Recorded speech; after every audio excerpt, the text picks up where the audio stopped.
Pendengar yang kami kasihi dimanapun Anda berada, Anda kembali bersama kami dalam acara Telaga Tegur Sapa Gembala Keluarga.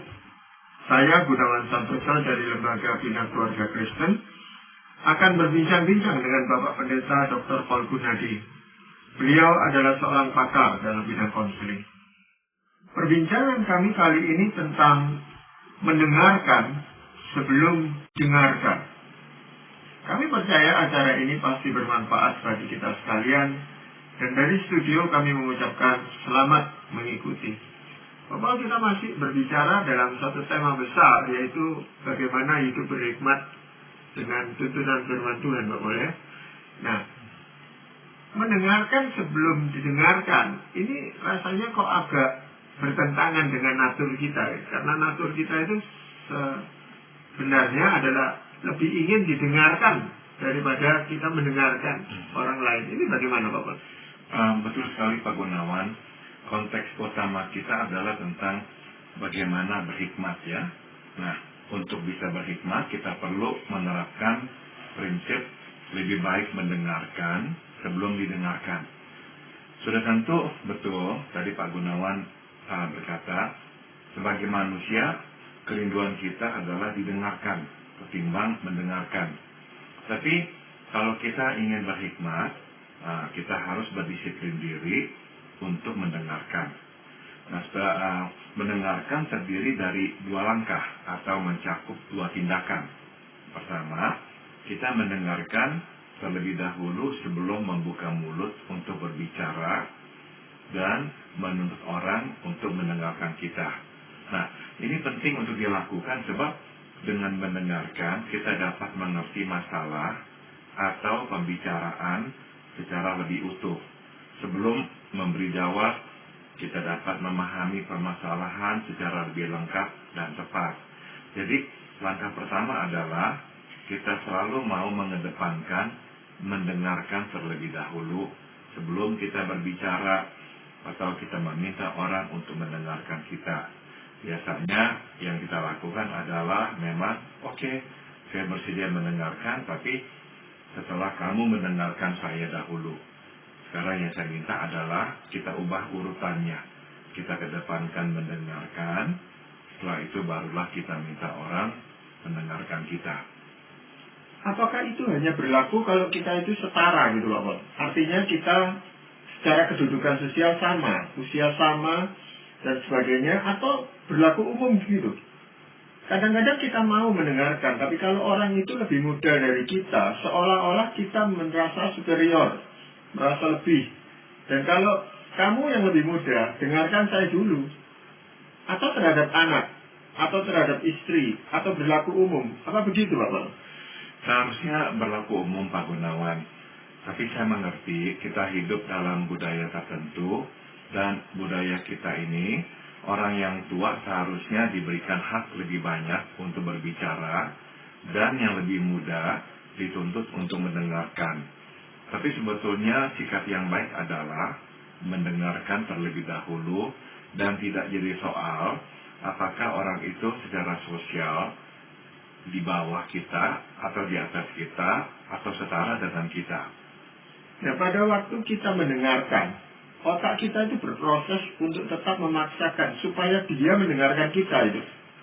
Kebanyakan kita bila berbicara sebetulnya memang tidak begitu mendengarkan dengan baik karena kita sudah terlalu sibuk memikirkan apa yang ingin kita katakan. Jadi perlu disiplin untuk bisa menahan pikiran kita sehingga belum apa-apa bekerja, memikirkan apa yang ingin kita katakan, dan memaksa diri untuk memfokuskan diri perhatian kita pada apa yang dikatakan oleh orang tersebut. Lalu hal kedua yang itu apa, Pak Paul? Tadi Pak Paul katakan kan ada dua tindakan. Nah, yang kedua itu apa, Pak Paul? Yang kedua, bukan saja kita mendengarkan terlebih dahulu. Dalam pembicaraan kita pun lebih memilih untuk mendengarkan daripada berbicara dan didengarkan. Dengan kata lain, sebaiknya porsi terbesar bukanlah mendengarkan, tapi didengarkan. Makin banyak kita mendengarkan, makin bertambah pengetahuan kita akan permasalahan dan makin lega lawan bicara kita. Akhirnya percakapan menjadi lebih cair dan santai. Jadi sekali lagi saya ulang, mendengarkan terdiri dari dua tindakan. Yang pertama, secara umum kita berusaha mendengarkan terlebih dahulu sebelum kita berbicara atau meminta orang mendengarkan kita. Yang kedua, yang saya tekankan adalah kita memilih untuk mendengarkan daripada berbicara atau didengarkan. Jadi secara umum kita lebih mau diam dan mendengarkan. Berbicara seperlunya, tidak sembarangan. Nah, porsi terbesar dalam kita berinteraksi dengan orang adalah lebih banyak kita mendengarkan. Hikmat baru bisa kita peroleh dan muncul di dalam sikap hidup yang seperti ini. Sikap hidup yang lebih banyak mau mendengarkan. Kalau perlu, baru kita bicara. Kalau tidak, ya tidak usah. Sebenarnya perbedaan yang sangat prinsip antara yang pertama dan yang kedua itu di mana sih Pak Bang? Kalau yang pertama maksudnya, keduanya bisa bicara, kita hanya menunggu giliran. Nah, daripada giliran kita yang berbicara, kita memberikan giliran itu kepada lawan bicara kita. Kita memilih untuk mendengarkan dulu. Jadi seolah-olah ya kita mengalah. Lebih baik kita mendengarkan dulu apa yang dia pikirkan dan dia katakan. Nah, baru kita setelah itu. Jadi porsinya sama ya, 50-50. Kalau gaya hidup yang kedua, selain dari mendahulukan orang, kita memang secara umum mau mempunyai sebuah gaya hidup, yaitu lebih mau irit bicara. Kita lebih mau mengedepankan mendengarkan. Biar orang yang bicara dan kita duduk mendengarkan. Dan kalau perlu memang diminta, nah baru kita berikan masukan-masukan. Ya, karena pendengar yang aktif itu kan membutuhkan umpan balik dari orang yang berbicara tadi. Kita mendengarkan orang berbicara supaya jelas bahwa kita aktif mendengarkan. Kita minta umpan balik gitu Pak. Jadi ada orang-orang yang dalam berbicara, ya dia akan sabar, memberi kesempatan kepada lawan bicaranya untuk bicara. Tapi ya dia juga akan bicara, dan dia berharap lawan bicaranya akan mendengarkan dia. Jadi porsinya kira-kira sama. Yang saya juga mau dorong kita untuk lakukan adalah bukan hanya mempertahankan porsi yang sama, tapi mengecilkan porsi kita berbicara dan lebih banyak kita mendengarkan. Saya pernah diminta hadir dalam sebuah pertemuan. Nah, orang tersebut yang meminta saya hadir mau memberikan pertolongan kepada satu yayasan, sebuah kelompok atau yayasannya. Saya agak bingung pada waktu saya hadir dalam pertemuan itu, sebab seharusnya kita yang lebih banyak mendengar apa kebutuhan yayasan itu, apa yang bisa kita bantu. Tapi yang terjadi adalah orang yang mengundang saya mendominasi pembicaraan dari depan sampai belakang, dia bicara terus. Saya menjadi bingung, sebab yang mau ditolong tidak diberi kesempatan memberitahukan apa yang dibutuhkan. Sebab yang mau menolong sudah mendominasi seolah-olah dia sudah mengetahui semuanya. Memang orang ini ya seperti itu. Gaya hidupnya adalah gaya hidup berbicara. Dan orang harus mendengarkan dia. Nah, saya mau kita semua belajar untuk lebih banyak mendengarkan. Jadikan itu sebuah gaya hidup kita. Ya, sebenarnya kalau kita yang lebih banyak bicara, kita tidak bisa memberikan pertolongan sesuai yang dibutuhkan oleh orang yang mau kita tolong itu, Pak Bos. Betul, Pak Gunawan. Kalau kita mengatakan bahwa kita datang untuk menolong kamu, orang itu tidak sempat membuka mulut, kita terus yang buka mulut, bagaimana kita bisa menolong dia? Tidak mungkin ya. Di mata orang itu, saya pun berpikir pasti dia juga kecewa, mungkin merasa kesal. Mengapa orang ini bukannya bertanya apa kebutuhannya, tapi terus berbicara dan tidak pernah berhenti. Tetapi untuk mendorong orang berbicara itu kan kadang-kadang perlu dimotivasi. Ada orang yang tadi saya katakan yang status sosialnya berbeda. Untuk mengutarakan itu susah untuk dia bila tidak diberi kesempatan. Kalau kita Ya, berada dalam konteks budaya tertentu, kita agak susah untuk berinisiatif. Memang, ya, kalau kita tidak mendapatkan izin dari orang lain untuk berbicara. Lalu apa kaitannya antara mendengarkan itu dengan hikmat? Pertama, mendengarkan bukan saja memasang telinga, tapi terpenting kita berusaha mengerti apa yang disampaikan dan mengapa perlu disampaikan. Setiap butir pemahaman atau usaha untuk memahami akan menambah hikmat. Sebaliknya, didengarkan tidak akan menambah hikmat karena didengarkan atau kitanya yang berbicara terus hanyalah mengeluarkan apa yang ada di alam pemikiran sendiri. Mendengarkan menambah hikmat karena kita masuk ke dalam alam pikiran orang dan mencoba memahaminya. Ini bisa kita lihat, Pak Gunawan, pada orang-orang yang gemar membaca. Orang yang gemar membaca sebetulnya adalah orang yang gemar mendengarkan, sebab ya sama juga mendengarkan lewat telinga atau mendengarkan lewat mata. Intinya adalah orang yang gemar membaca buku sebetulnya orang yang gemar mendengarkan. Tidak heran orang yang gemar membaca akhirnya mempunyai hikmat yang dalam, karena pengetahuan dan pengertiannya akan bertambah. Kalau kita hanya gemar berbicara, kita tidak akan menambah hikmat karena kita hanya mengeluarkan pikiran kita sendiri, dan kita hanya akan mendengarkan pikiran kita sendiri, bukan orang lain. Seringkali orang mau membuktikan bahwa dirinya berhikmat lewat perkataannya. Dia berusaha untuk lebih banyak bicara supaya kesannya dia seorang berhikmat. Tahu segala macam lalu disampaikan, begitu Pak. Masalahnya adalah makin dia berusaha untuk bicara, untuk menunjukkan dia berhikmat, seringkali orang itu justru makin melihat dengan tambah jelas bahwa ini orang ini kurang berhikmat. Sekali lagi lebih baik kita kedepankan mendengarkan.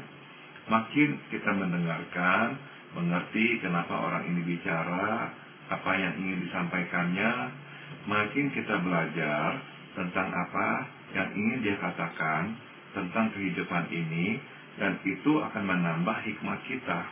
Kita perlu memotivasi lawan bicara kita supaya bisa bicara dengan jelas. Betul, kita juga harus berusaha menolong, menciptakan suasana yang nyaman, atau mungkin juga menanyakan sehingga dia terbuka untuk dia bicara apa yang ingin dia sampaikan dan mengapa ingin dia sampaikan. Karena ada pula orang yang bersikap mendengarkan secara pasif. Sudah, kamu bicara terus, nanti giliran saya yang bicara. Hal ini tidak akan membantu, Pak Bos. Tidak ada komunikasi juga, Pak Gunawan. Lalu hal yang kedua apa, Pak Bos? Firman Tuhan di Yakobus 1 ayat 19 menasihati kita untuk cepat mendengar, tapi lambat untuk berkata-kata, dan juga lambat untuk marah. Di sini kita dapat melihat bahwa mendengarkan dan marah-marah berhubungan erat. Barang siapa lambat mendengar, tapi cepat berkata-kata, ia akan cepat marah. Sebaliknya barang siapa cepat mendengar, tapi lambat berkata-kata, dia akan lambat marah. Nah, sebagaimana kita ketahui, kemarahan adalah musuh hikmat. Jadi makin cepat dan makin mudah kita marah, makin jauh kita dari hikmat. Sebaliknya makin lambat kita marah, makin dekat kita dengan hikmat. Hal kedua yang ingin kita tekankan adalah orang yang mendengarkan akan lebih lambat marah, Pak Gunawan. Orang yang tidak suka mendengarkan, hanya suka bicara, biasanya lebih cepat marah. Nah, kita tahu orang yang cepat marah adalah orang yang tidak berhikmat. Susah sekali menangkap hikmat karena emosinya menutupi dia, menghalangi dia untuk bisa menimba hikmat. Kita lihat ada satu keterkaitan di sini. Makin kita banyak mendengarkan, makin lambat kita marah. Makin lambat kita marah, makin cepat kita berhikmat.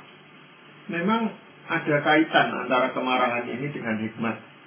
Bagaimana kita bisa menjadi tidak cepat marah, tapi bisa menahan diri untuk mau mendengarkan orang lain berbicara. Walaupun kadang-kadang itu bertentangan dengan pikiran kita. Jadi salah satu cara ya untuk belajar menguasai kemarahan adalah dengan menambah porsi mendengarkan. Kita mesti mendisiplin diri, memaksa diri untuk mendengarkan. Makin kita bisa mendengarkan untuk waktu yang panjang, maka makin kita bisa menguasai kemarahan kita.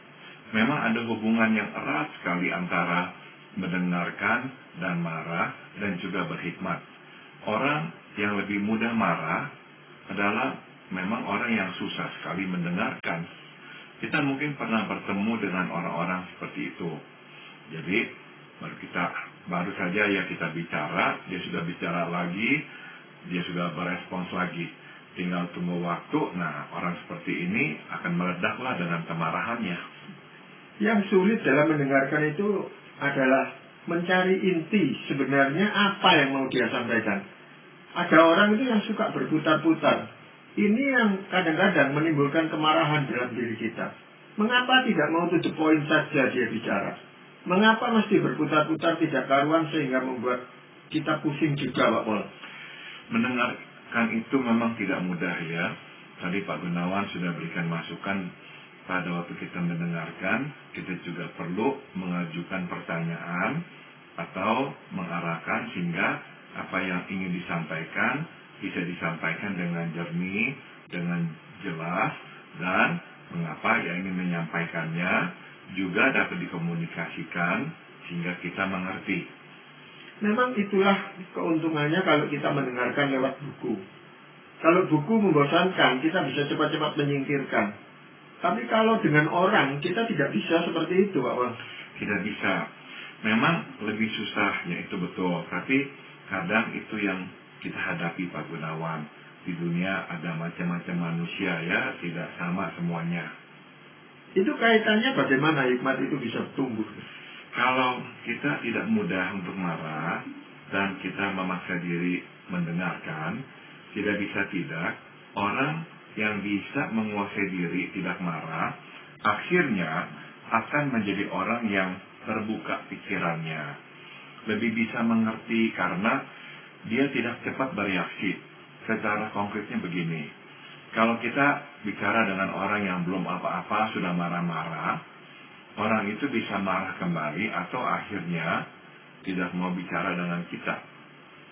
Akhirnya orang lebih banyak membiarkan kita karena itu orang yang lebih mudah marah, tidak dikelilingi oleh orang-orang yang bijaksana. Karena orang yang bijaksana tidak betah dekat-dekat dengan orang yang mudah marah. Mereka akan menjauh. Makin orang ini dijauhi oleh orang yang bijak, makin dia tenggelam. Dia makin hari makin kurang bijaksana.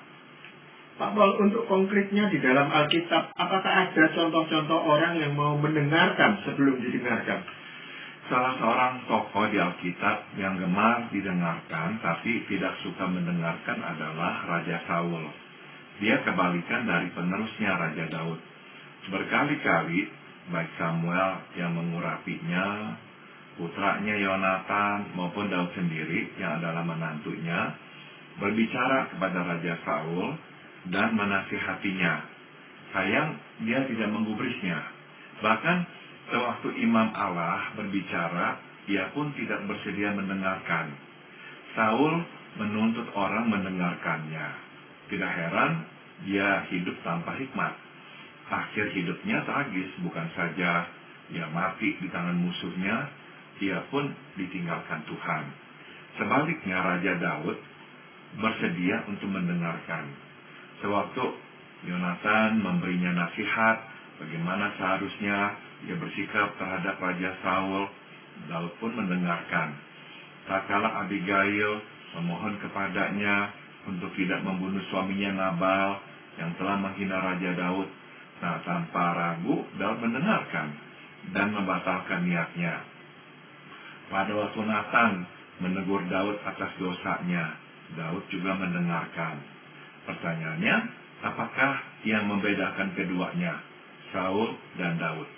Apakah yang membuat Saul tidak mendengarkan dan apa yang membuat Daud mendengarkan? Jawabannya adalah kerendahan hati, Pak Gunawan. Saul tidak rendah hati, ia sombong, sedangkan Daud rendah hati. Ya, mendengarkan bergantung pada satu faktor, yaitu apakah kita memiliki kerendahan hati. Bila kita angkuh, kita akan sukar mendengarkan. Sebaliknya, kita akan menuntut orang untuk mendengarkan kita. Jadi, di sini bisa kita lihat, kerendahan hati adalah jalan menuju hikmat. Oleh karena rendah hati, kita mendengarkan. Oleh karena mendengarkan, kita akan belajar dan mengerti banyak. Jadi, rendahkanlah hati untuk mendengarkan perkataan orang. Jadikanlah mendengarkan sebagai gaya hidup, bukan sekadar keterampilan. Sudah tentu pada akhirnya kita harus membuka telinga hati kita terhadap suara Roh Kudus sendiri. Makin kita mendengarkannya, makin kita berhikmat. Jadi sebenarnya kerendahan hati harus lebih dahulu dimiliki supaya ia berhikmat, atau berhikmat dulu supaya ia bisa rendah hati? Rendah hati dahulu, itu modalnya Pak Gunawan. Jadi karena Daud itu rendah hati, kita bisa melihat contoh-contohnya ya. Dia menerima teguran, dia menerima nasihat. Nah, maka dia makin berhikmat. Raja Saul sebaliknya, dia tidak rendah hati. Maka dia tidak mau mendengarkan orang. Nah, akhirnya dia kehilangan kesempatan untuk berhikmat. Tapi kalau kita lihat latar belakang mereka memang berbeda sekali. Sejak awal Raja Daud mendapatkan didikan untuk rendah hati. Kita tidak melihat hal itu pada diri Raja Saul. Kita memang sudah melihat dari mudanya Raja Daud seorang yang rendah hati ya. Misalkan pada waktu dia itu ingin bertarung dengan Goliat, saudara-saudaranya awalnya tidak suka, malah memarahi dia. Nah, Daud tidak membalas dengan marah. Ya, sewaktu dia dimarahi kakak-kakaknya, dia terima saja. Dia menunjukkan bahwa dia adalah seorang yang rendah hati. Nah, dan setelah dia berhasil mengalahkan Goliat, dia tidak menyombongkan diri. Dia tidak membangga-banggakan, bercerita. Dia pokoknya biasa-biasa saja. Untuk waktu yang lama setelah dia membunuh Goliat, bahkan Daud tidak menjadi apa-apa. Dia tidak menjadi panglima perang. Jadi memang kita melihat Daud tidak berambisi. Dan kenapa dia tidak berambisi? Ya karena dia rendah hati. Justru karena itulah makin hari makin bertambah hikmatnya. Jadi harus ada modal lebih dahulu dalam diri orang itu, Pak Wali, yaitu rendah hati gitu. Betul Pak Gunawan. Dan ini merupakan suatu anugerah dari Tuhan yang kita tidak bisa berharap semua orang harus seperti itu. Kita sudah tentu ya perlu sekali pertolongan Roh Kudus untuk rendah hati. Karena kita mesti mengakui bahwa kecenderungan kita bukannya rendah hati, tetapi tinggi hati. Maunya kita ini membanggakan diri, orang menghormati kita dan mendengarkan kita. Nah, itu yang sebetulnya kita inginkan. Ya, memang kita sangat memerlukan pertolongan Roh Kudus untuk membentuk kita menjadi orang yang rendah hati. Tapi kalau memang kita berhikmat, kita pasti tahu bahwa tanpa kerendahan hati, tidak mungkin kita bisa bertumbuh hikmatnya di dalam Tuhan. Betul, ya, betul Pak Gunawan. Kalau kita memang mau berhikmat, kita mesti melewati atau memulai langkah pertama, yaitu merendahkan hati kita.